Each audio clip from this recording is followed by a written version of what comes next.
घर में प्रवेश करते ही किसी भी तरफ, किसी भी दिशा में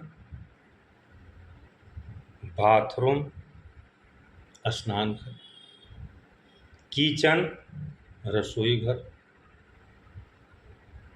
तथा शौचालय नहीं होना चाहिए। यह बहुत बड़ा वास्तु दोष उत्पन्न करता है।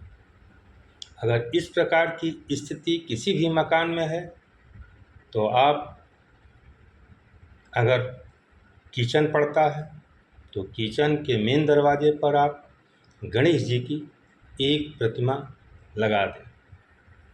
वह प्रतिमा लकड़ी की निर्मित हो।